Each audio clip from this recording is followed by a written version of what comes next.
we've been asking to the highest level of the EAC, of the summit.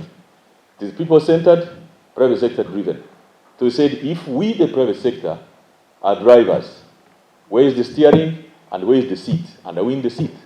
And quite often than not, we are not on the seat, we are not the driver, we are passengers, and we didn't know where we were being driven to. But let's work with you, and we believe you will tell us to take on the seat and drive the business where it is supposed to go. Honorable Secretary General, the EAC is accredited by the African region, the Africa Regional Integration Index, as the fastest and most integrated economic bloc. Sometimes I get worried. That's why I don't like some of these speeches. They exaggerate things. We are, looking for the right word. But there's a fantasy about us. We are the best performing region. Yet we are trading at only 14% today.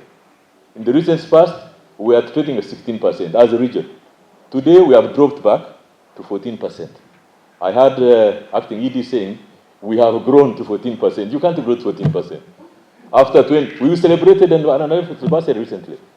So that is not growth. Instead of growth, we had hit 16% trading together, which is ridiculous. But now we went back to 14%. Where are the problems? And these are the issues we need to address. So whereas we are praised for growth, internally we know we are not there. This is due to high performance in the indicators, I don't know which indicators those are, of the free movement of people, macroeconomic integration, and infrastructure integration. More importantly, the EAC economy has demonstrated strong resilience, and this is true, despite the several economic challenges such as COVID-19, climate change, and global economic shocks. Specifically, the economy is projected to grow by 5.1% in this year. In the year 2024, everyone watch out. This is August. We have 4 months to grow to by 5.1%. I think this is a statement for this is speech. This is for speech purposes. I don't think in the next 4 months we're going to grow by 5.1%.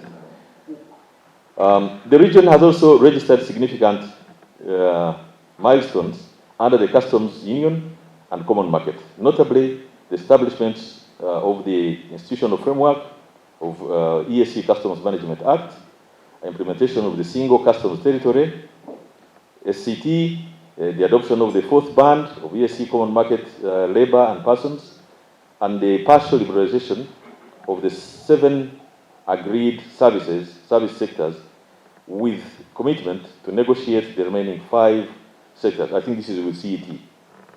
Other milestones in the implementation of the integration pillars, I said the monetary union, the political federation, are also in progress. And this is my word again with these written speeches. Some of these things, political integration and monetary union, are quite fast. We are talking 2030, I don't know what. 20. So I would like to limit ourselves to what is achievable, and some of these things will cross the bridge when we get there.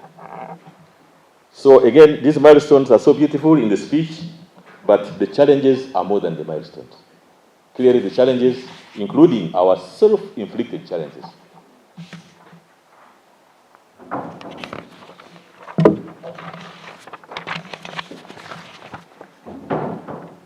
This progress is a testament of the efforts by the EAC partner states and the business community to transform the region into a single market for enhanced welfare and economic prosperity of the East African community. Of course, there are challenges with the single window, with the East Africa, under the customs union. There are problems there. You will get to learn a whole lot of problems from this excellent speech of this morning.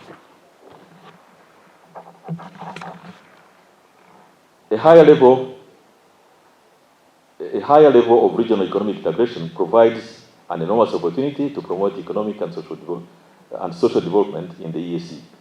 This requires deliberate and concerted efforts by the EAC partner states and the business community towards attaining higher level of intra-regional trade, harnessing sustainable economic growth, and repositioning EAC bloc to take advantage of the tripartite COMESA, EAC SADC, Free Trade Area, as well as the Africa ACFTA. How we get this done?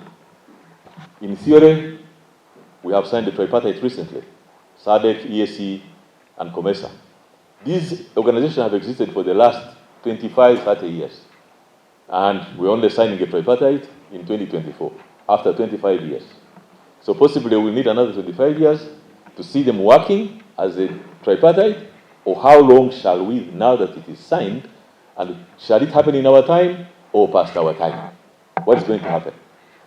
Honorable Secretary General, let me tell you, the East African community has had some of the best speeches of this nature.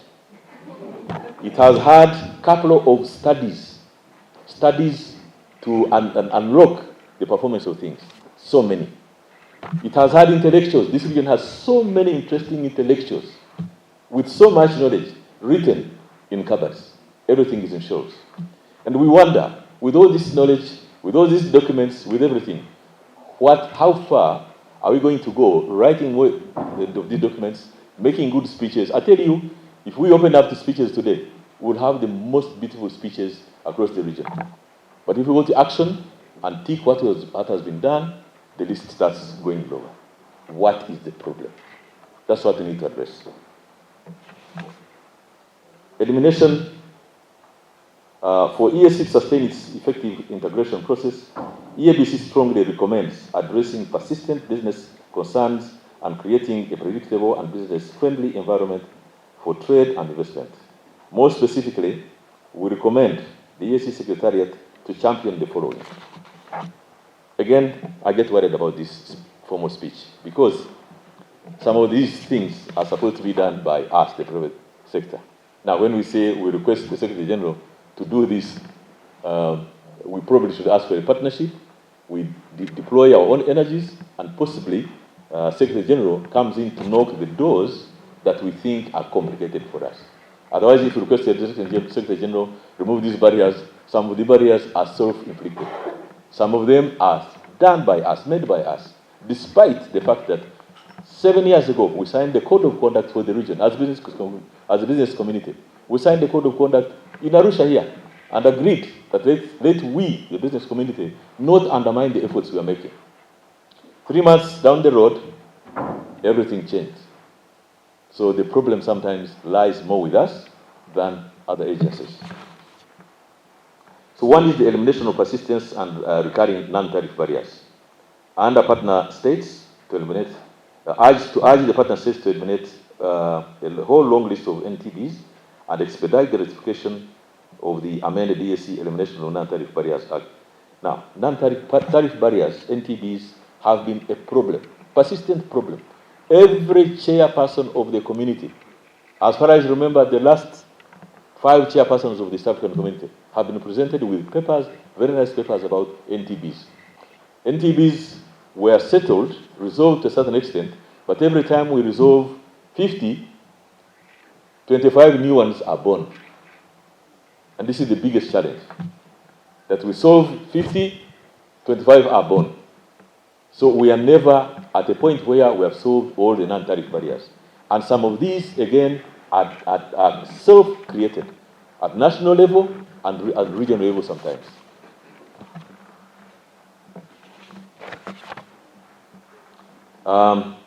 Uniform application of EAC, CET, the Common External Tariff. Do we do that? To an extent, yes. To a certain extent, no. Operationalize the EAC Trade Remedies Committee, under Secretary General, under the partner states, to urge the partner states to fast track the ratification of the amendment, Article 24, 2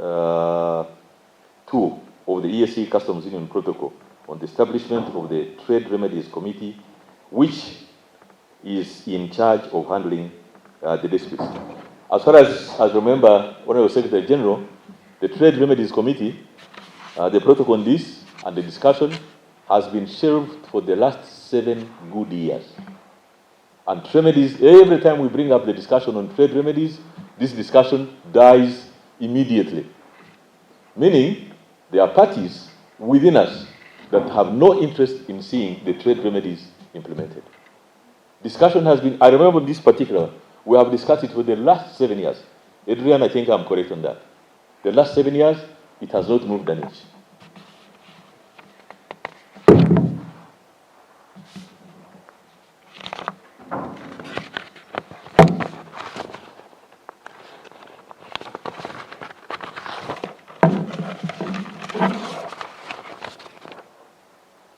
Harmonization of domestic taxes and removal of discriminatory taxes, charges of equivalent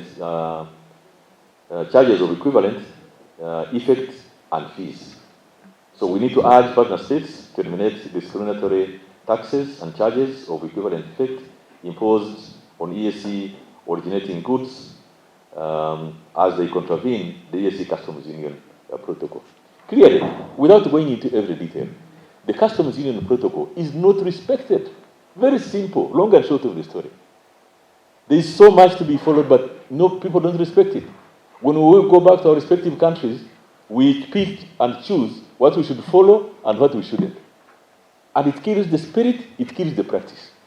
Very simple. There are so many things I could read through here, but we don't follow the Customs Union as it is. That's a problem. And we need to solve that problem right from the source with the relevant authorities, Commissioner Generals of Revenue Authorities, Ministers of Trade, Ministers of EAC, and even at the highest level, at the summit level, these are some of the things to unlock. Because we discussed these things several times. So liberalization of air transport. When I speak about this, I nearly shed tears. And don't be surprised if you see me shed tears about this. Secretary General, I have ever personally, taking my own example, in the recent past, spent 24 hours to travel from Kigali to Zanzibar. 24. In 24 hours, you have moved from Arusha to Australia. For us, we are still moving from Kigali to Zanzibar. Airspace discussion has gone on to the highest level. To an extent, we took it to the highest level of the summit. And heads of state sat in a room, and we were invited and were there. And they discussed liberalization of airspace. Why can't East Africa be a domestic, all these airports become domestic airports? So that we have flights flying back and forth. We have discussed this issue. We have presented papers. I remember in 2015, we were requested by the heads of state summit to present a particular study. DFID funded that study. We hired the highest level consultant. We presented a very good study on cost-benefit analysis of opening up airspace. That is in 2015. Today, we are nearly 10 years later, space is still locked. This discussion has gone on to the highest level, as I said. Ministers of transport have been involved. It has gone back and forth. We still have challenges of how to travel across the region. The fifth freedom has not been given, so we still have all these routes, Kigali to Arusha, the Arusha to Bujumbura, I don't know, you go through where. So this is one item we need to right away take to the highest level, because we were there when it was at the summit level, and it was locked there. So we need to take it to the summit again and try to unlock this. Because, Honorable Secretary General, the challenge here is, and I think we need to be very pragmatic on this one, if some people do not want to come along, those who are willing should move. Variable geometry should apply in these things. Otherwise, we'll be stuck forever. And now with the advent of the East African, the ACFTA, our thinking is, if people don't want to act regionally, then we expand and work with those in other regions, and we open the space rather than getting stuck near here.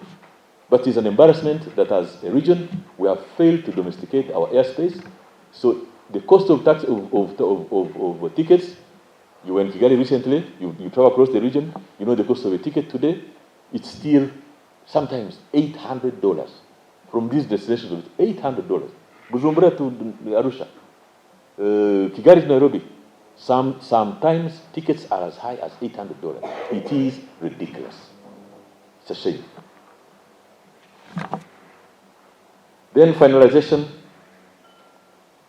Now, my former speech had about 7 points under liberalization of airspace. But I don't need to mention all this. We know where the problem is. It's about one thing, to get the summit and the summit urges ministers of transport, open airspace for the region, period.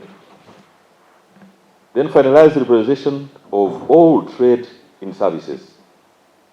Urge the EAC partner states to finalize the approval of the revised schedule of commitments on the progress of liberalization of the 7 agreed service sectors which have been stuck at the sectoral level on legal and judicial affairs. Again, this is stuck at the EAC level. I'm glad the Honorable MP is here. These things we discuss, they get stuck. Free movement of labor, of services across the region has not happened, Honorable Secretary General. Mutual recognition agreements have not been signed. Today, lawyers from Arusha here cannot go to Kigali and start practice. Engineers from Kigali cannot be building houses in Arusha here. Teachers don't move freely. Services don't move. Pharmacies in Nairobi cannot go open up in Arusha here.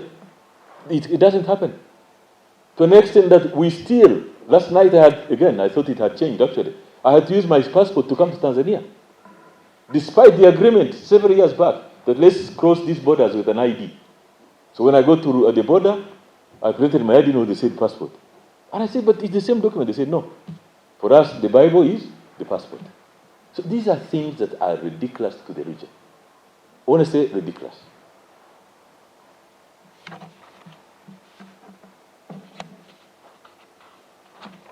So we need to address the issue of movement of services. We need to have mutual recognition agreements. And you may want to know, Honorable Secretary General, and I'm sure your deputy has briefed you, the resistance that we have seen from certain service areas between certain professions. Fiona, I think, will confirm to me, our board member from Uganda, when we try to have a mutual recognition agreement for lawyers across the region. Initially, there was resistance from Kenya. Kenyans who are here, ask your people. Then the resistance shifted, I think, to Uganda, I think. When Kenya said yes, Uganda said no. Now, again, I'm sure resistance will come from Tanzania. Before you know, resistance will be, it's like every country practice some resistance and see. So we have refused lawyers to go across borders to practice. I remember we brought architects here in Arusha. It was a tug of war. We had a fight in Arusha here to have architects sign a mutual recognition agreement. And for architects, honestly, imagine people like architects who are much needed across the region. They don't move. You have to go for this permission, you have to be filled here, the permit. Work permit, Secretary General, work permit, we agreed in these forums at the highest level that the work permit should take maximum, and it was signed in Ngurudoto here in 2015, that a maximum of 7 days should be enough for issuance of a work permit. Today, Honorable Secretary General, in this country where we sit, a work permit takes 2 years or more or never. You may not get. For Kenya, at some point, Kenya, Uganda, and Rwanda, we had reached the record 7 days. Then it started going back. Those who were at 7, they started pushing it back to about, let's take it to about a month. Let's understand this document. Let's do this and this. So currently, there is almost very restricted movement of labor across the region. It's so restricted, under different explanations. Critics, oh no, why don't we protect the jobs here? So this is the real challenge we have.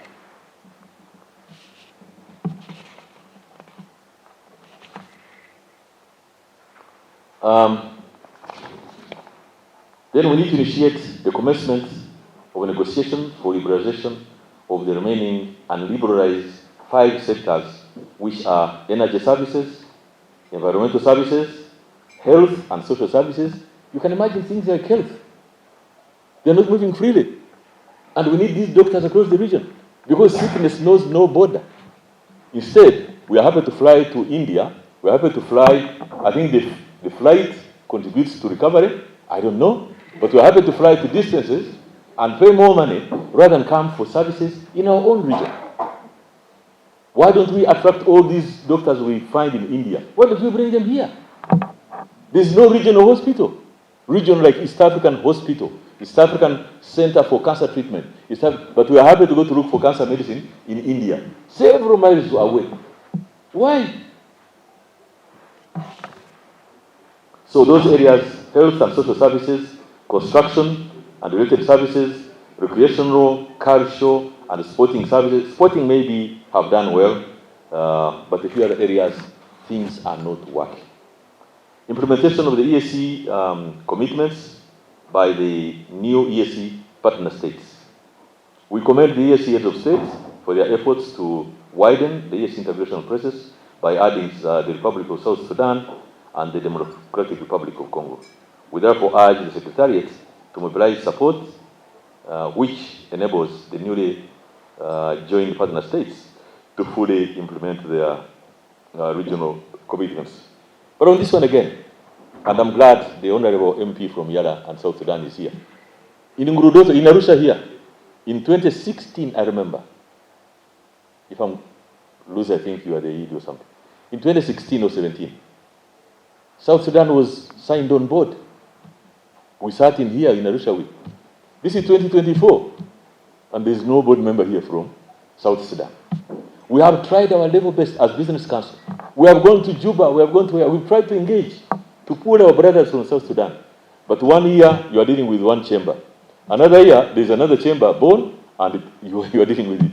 Another year, the other one, you have a third one, and one member from the first one joined this one. So it's a bit of a mix. So the region has failed, or members have failed to sit down and synchronize positions to which we should take and pick as a region and move. So the performance of EABC now in South Sudan, I think is limited to certain individuals, a certain chamber. Sometimes they are here, sometimes they are not. It's like you choose to be there when you want, and when it doesn't suit you, you don't be there. So these are the real problems. Again, it will be hard for us to ask you to tell us what to do. Like to ask you to tell South Sudan, we should be telling the Honorable MP that please, your people are letting us down. And I think this should not be limited to the Honorable Member from South Sudan. I think at some point we should be telling every Honorable Member from whichever region is presenting an obstacle, a non-tariff barrier, we should tell them point blank, you are the trouble causer. This is what we think. So, Your Excellency, Secretary General, at this juncture, and on behalf of the EAC Board, I would like to formally request you to make this roundtable an annual event. I would like to make an edit on this one. ED, why annual? Annual is too long. We need the SG almost every trimester if possible. Funds allowing, time allowing, which I'm sure she has. Why don't we meet with her every quarter? Honorable SG, I'll be glad if you commit this year. If we can, every quarter. Would you honestly prefer to get 1 day in 90 days, give us one, and we discuss, or 2 at least, because we may need to arrive, and then 2 days within 90, so that we leave you with 88, and we use 2 of your time to make the region move. That is my humble request, Honorable Secretary General. I'll be most glad that in your speech, opening remarks, you accept the 2 days per quarter.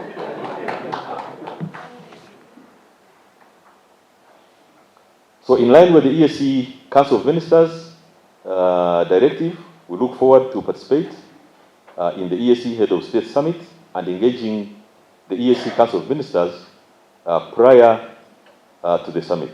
We look forward to these requests. It's actually, this is, Honorable SG, this is not a new thing.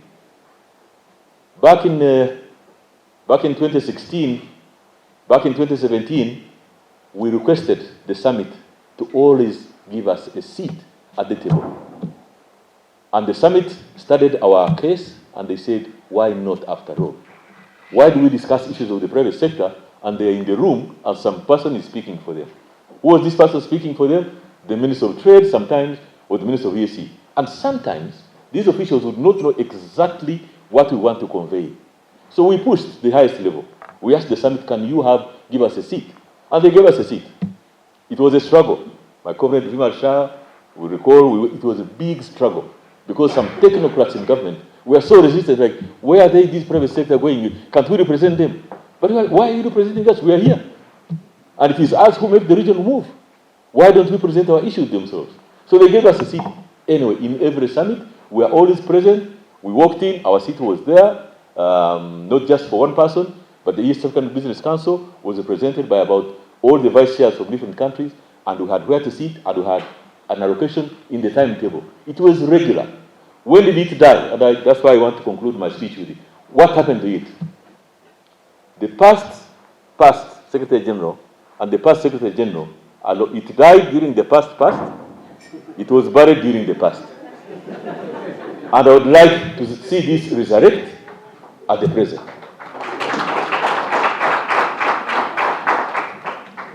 So it died, buried, now it has reached resurrection. Honorable Secretary General, kindly resurrect our engagement at the summit level, because at the planning, and I'm sure you'll meet this, the program, the usual program for the summit, usually done by the Council of Ministers or Ministers of EAC with the consultation of the Secretary General. A tendency came up. I remember we had a fight one time in Kenya.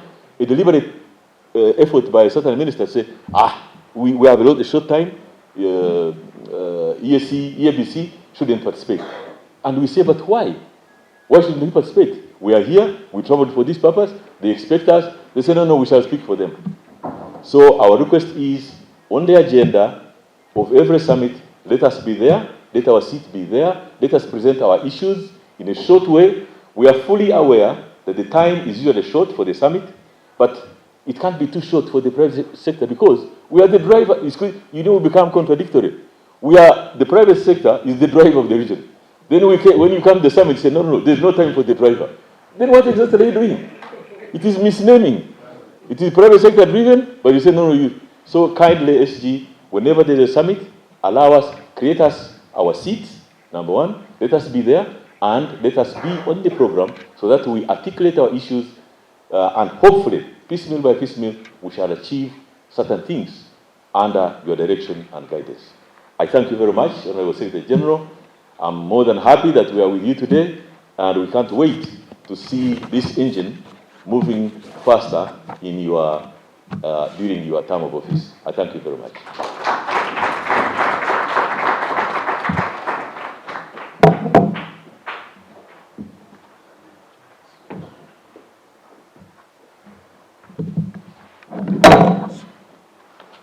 Another round of applause to the Vice Chairperson, EABC.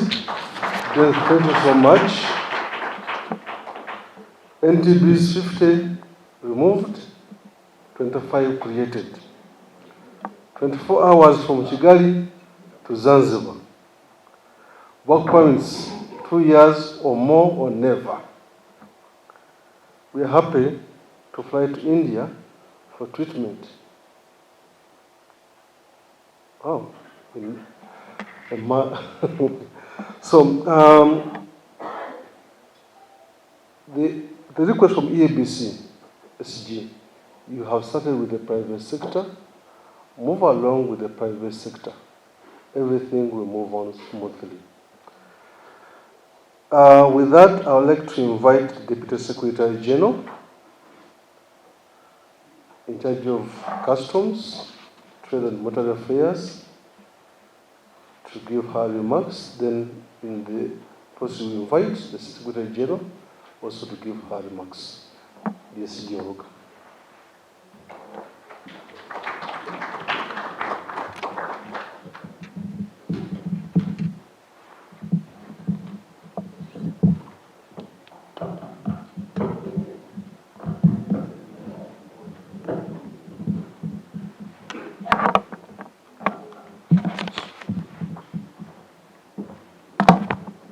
Thank you, moderator. Good morning. Good morning. Good morning. We just had a very, very powerful, we just listened to a very powerful speaker, the Vice Chair, and I hope he kept you awake. So your good morning should be loud and firm, and we should be energized and ready for the discussion.